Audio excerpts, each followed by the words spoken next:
Et si deux théories de l'univers, qui ont été développées de manière totalement indépendante dans des domaines qui n'ont rien à voir, racontaient finalement, exactement la même histoire? C'est le voyage assez surprenant qu'on va faire ensemble aujourd'hui. Bon, cette question, elle est un peu provocatrice, mais elle nous plonge directement au cœur des plus grands mystères de la physique actuelle. Pour bien comprendre, il faut repartir de la base. Le modèle standard de la cosmologie, c'est notre meilleure description de l'univers. Il est hyper puissant, vraiment. Sauf que il y a des points sur lesquels il bute complètement, des questions fondamentales qui nous forcent à chercher d'autres pistes. Pour essayer de résoudre ces énigmes, la solution classique, c'est d'inventer des choses. On postule l'existence de la matière noire, de l'énergie noire. Mais que se passerait-il si le problème n'était pas un ingrédient manquant? Et si la solution était dans la géométrie même de l'univers? Alors, la première approche, c'est le modèle Janus. C'est une idée assez radicale, mais qui n'est pas sortie de nulle part. Elle a commencé à germer il y a plus de 50 ans. Comme on le voit, cette théorie ne sort pas d'un chapeau. Elle s'est construite brique par brique sur des décennies. D'abord, l'intuition de physiciens comme Sakharov et Souriau, puis la formalisation par Jean-Pierre Petit. C'est un vrai travail de fond.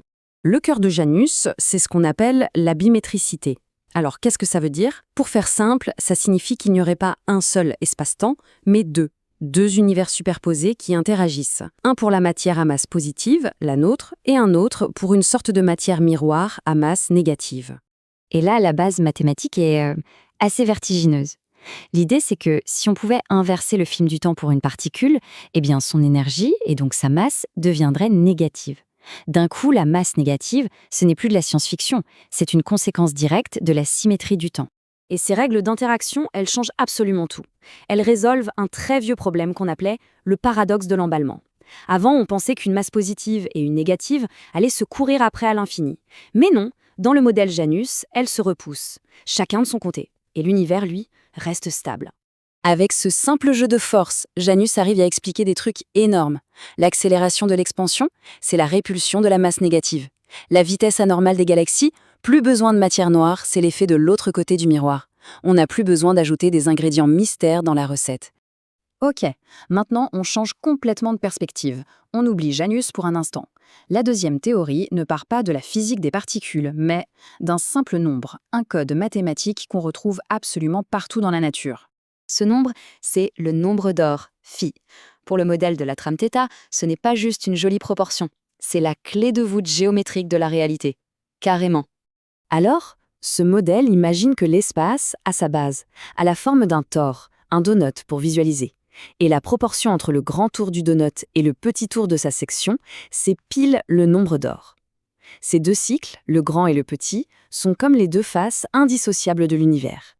Et à partir de cette géométrie, on arrive à déduire une formule qui donne la masse des particules. Mais au milieu de cette formule, il y a un détail qui est juste troublant. C'est un facteur x2. Tout se passe comme si chaque masse était en réalité composée de deux contributions. Une sorte de dualité cachée au plus profond de la matière. Et c'est précisément là que ça devient fascinant. Comment une théorie sur l'espace-temps et une autre sur le nombre d'or pourraient bien avoir un lien? Eh bien, la réponse est juste stupéfiante. On est d'accord, d'un côté, on a une théorie issue de la relativité générale. De l'autre, une construction géométrique pure basée sur un nombre. A priori, c'est le jour et la nuit. Et pourtant, leurs structures profondes sont quasiment des copies carbone. Regardez ça, c'est juste fou. Les deux métriques de Janus, la positive et la négative, ça correspond pile poil aux deux cycles du tore de θ, le majeur et le mineur.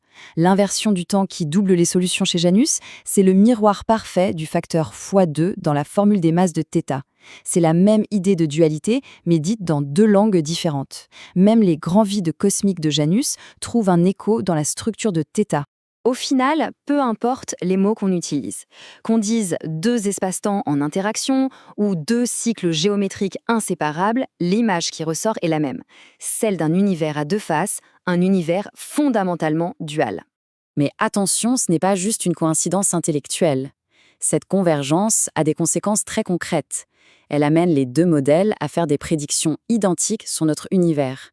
Et ces prédictions, elles s'attaquent aux plus gros problèmes actuels. Les deux modèles expliquent la rotation des galaxies sans matière noire. Les deux expliquent l'accélération cosmique sans énergie noire. Et surtout, les deux se passent de la singularité du Big Bang. La boucle est bouclée. Tout ça suggère une sorte de nouvelle hiérarchie de la réalité. Imaginez une pyramide. Tout en bas, à la base, il y aurait la géométrie pure de la trame θ. Au-dessus, sa traduction dans le monde physique, le modèle Janus.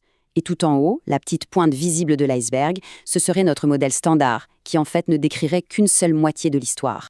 Alors, est-ce une coïncidence absolument incroyable ou est-ce que ces deux chemins, tracés en parallèle, sont en train de converger vers une nouvelle physique, une réalité beaucoup plus profonde, plus symétrique que tout ce qu'on avait pu imaginer jusqu'ici? La question, bien sûr, reste ouverte.